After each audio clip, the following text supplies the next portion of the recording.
Hello, my name is Fatima Vargas, and today has been focusing how indigeneity, gender, language, and socioeconomic background influence in child development in the ICT through the lens of the Bronfenbrenner's ecological system theory. Let's move on.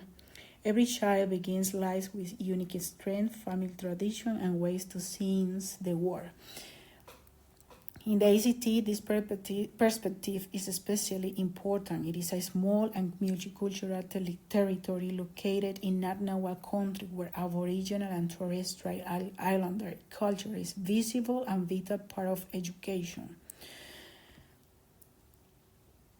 So, according to the microsystem level, family kinship ties provide belongings and resilience. For example, child hearing dreaming story or learning a dance from elders is not only playing, for them are building cultural identity and confidence. So, according to the mesosystem, schools and family connect. In the ACT, for example, many early learning centers invite elders to share knowledge, include Natnawal words in sound, and begin during the day with the acknowledgement of country. So in the chronosystem, for example, we can remind how the trauma of the stolen generation still shapes family relationship with school, but reconciliation efforts in the ACT are helping. In our role as educators is to provide cultural safety spaces that affirm indigenous identity. So, gender and the child development. Children receive subtle messages about gender. For example, a boy may be encouraged to play with cars, or a girl praised for being quiet. So, over time, this expectation shapes how children see themselves.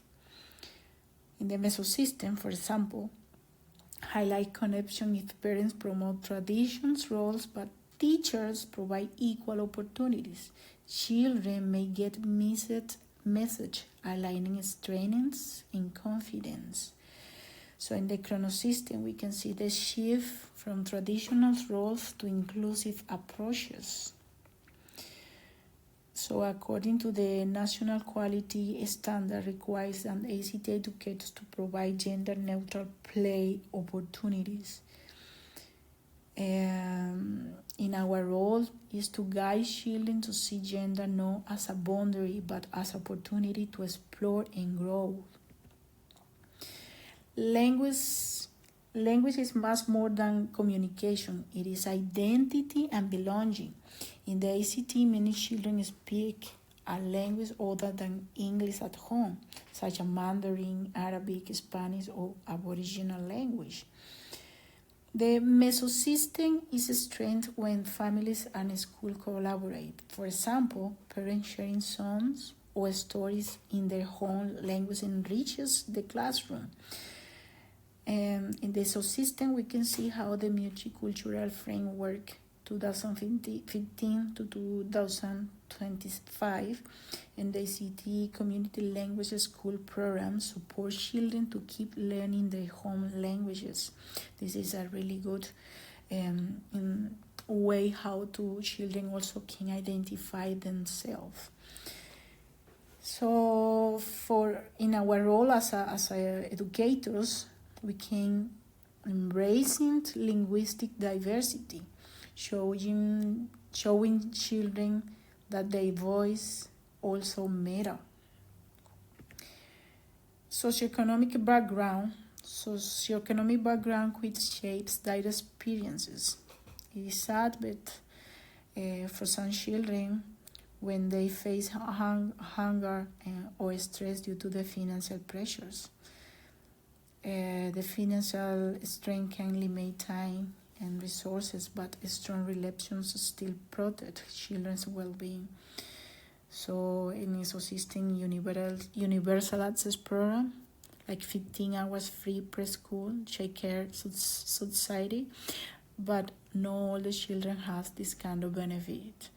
So, for example, for international students who have children in here, it's a little bit harder for them to can get access to this kind of benefits.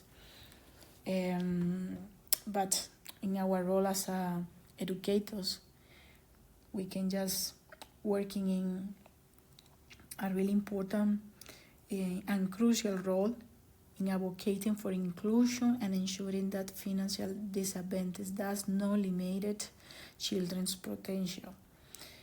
And about conclusion, this, according to the Brenner's ecological system theories, help us see how children live unshaped but many layers or influence. In the ACT, we see this clearly. Indigenous children carry cultural strength alongside historical trauma. Gender expectations are shifting towards inclusivity.